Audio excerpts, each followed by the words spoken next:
Hey everybody, welcome back to the Thinking Crypto channel. I have some very big updates to share with you all. I want to talk about the crypto market. Where is Bitcoin at? Have we found a bottom and are we starting to break out upwards? We're going to go through it, review the macro level charts like the stock to flow model.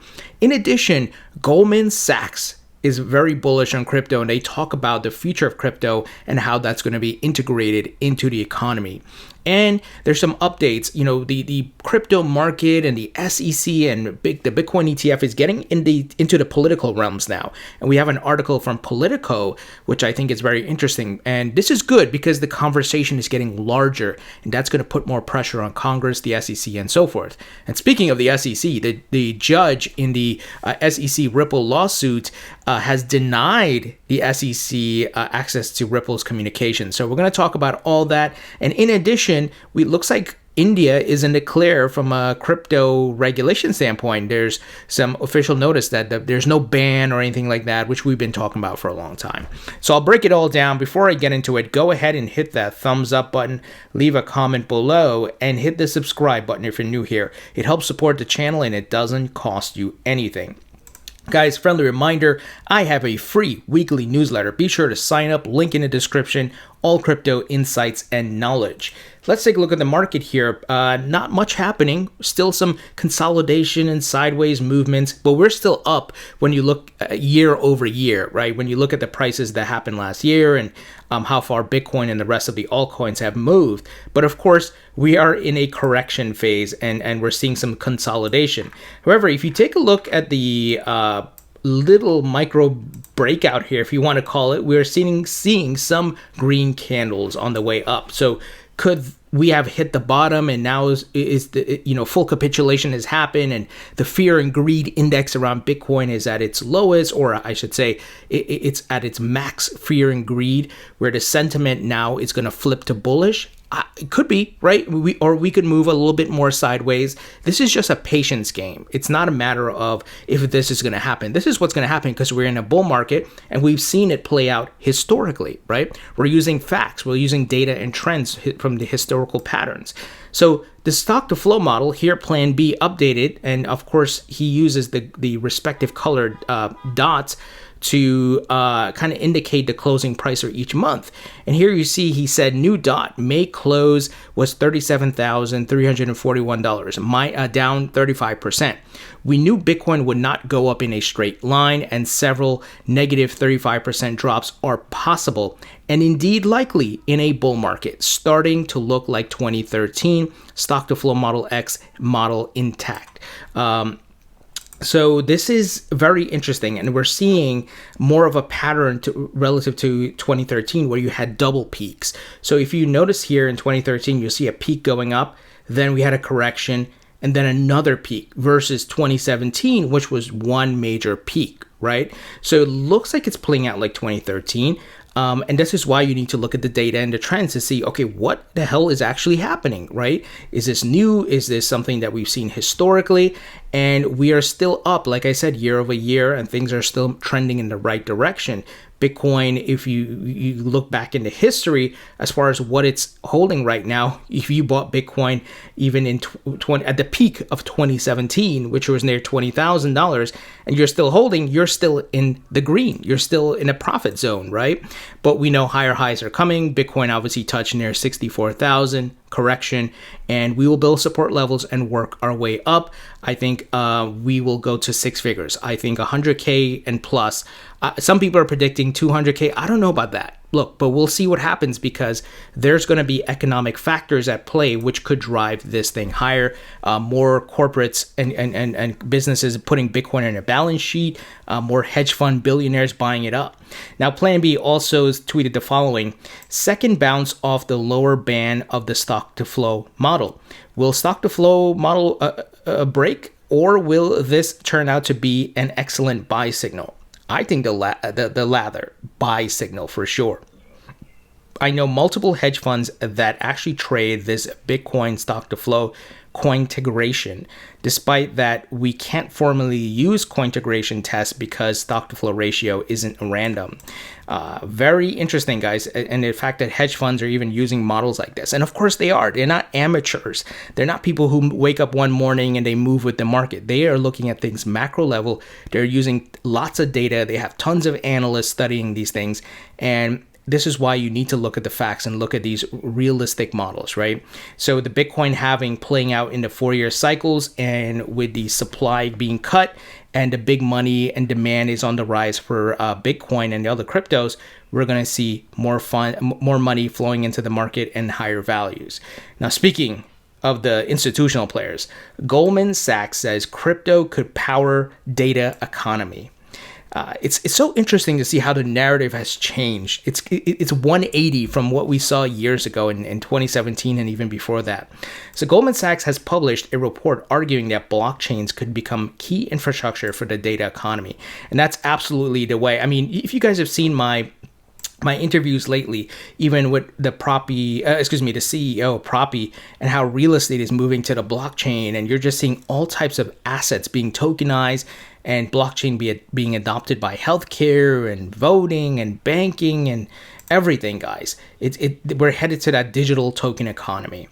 So researchers argued that the value of a blockchain depends on the information stored on it, claiming that Ethereum could become the #1 chain in the future. The report also discussed the importance of decentralization for the future of this space. That is bullish news in my opinion. They are seeing where this technology, this fourth industrial revolution, this paradigm shift is taking us.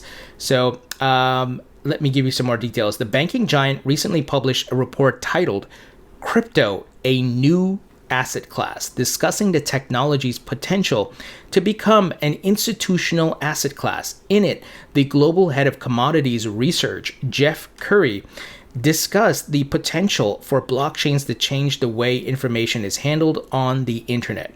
In industries where trust is key, blockchain's ability to be immutable and public while still protecting privacy gives it a significant edge over frameworks that require trust to function. Guys, I hope you see what's happening here, and this is coming from Goldman Sachs, right?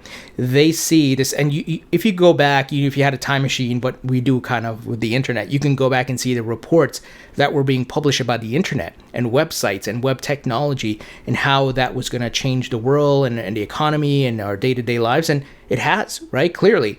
Now, blockchain and crypto is the next layer on top of the internet. So I love seeing things like this, guys, because it shows the change that's happening, the paradigm shift. Very bullish.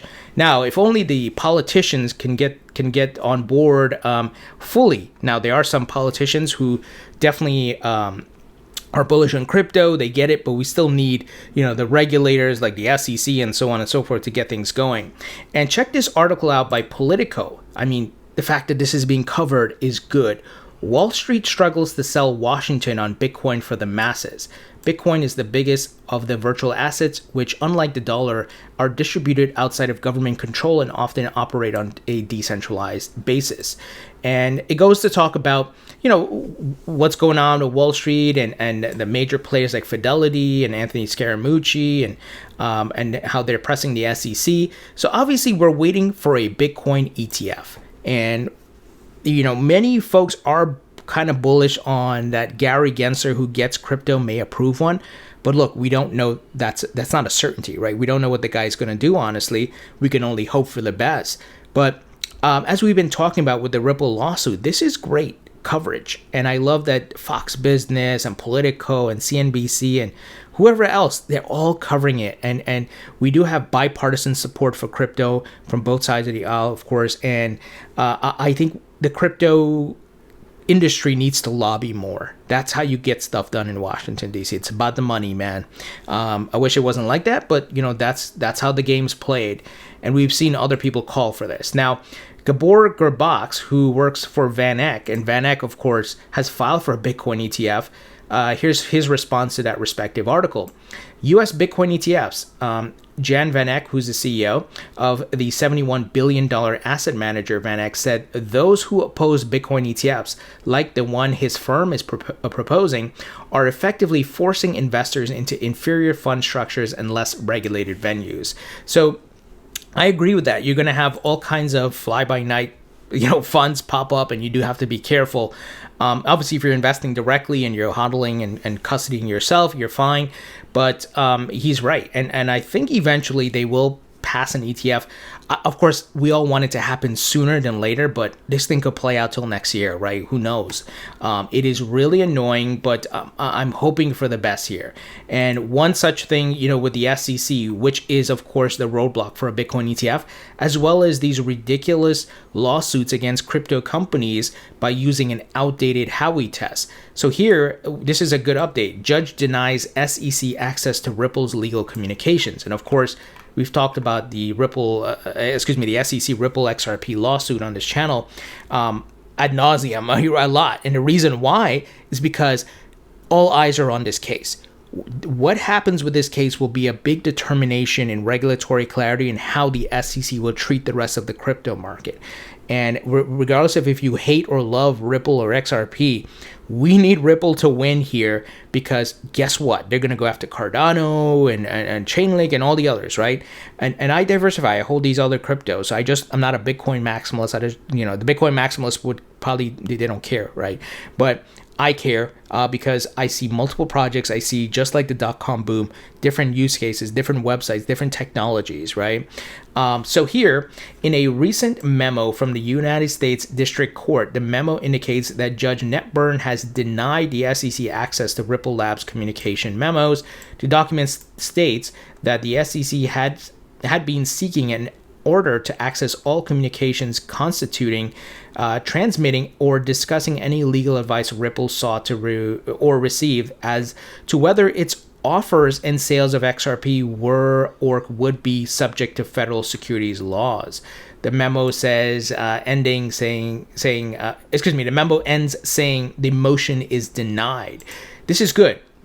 The judgment comes less than a month after the SEC had put forward the motion against Ripple. Ripple Labs had also previously added former United States Treasurer Rosie Rios on its board of directors, while also adding fintech executive Christina Campbell to the team as chief financial officers. So I think Ripple, they're confident here. And something I want to share with you guys, I actually forgot to pull it up here, from Stuart Alarati.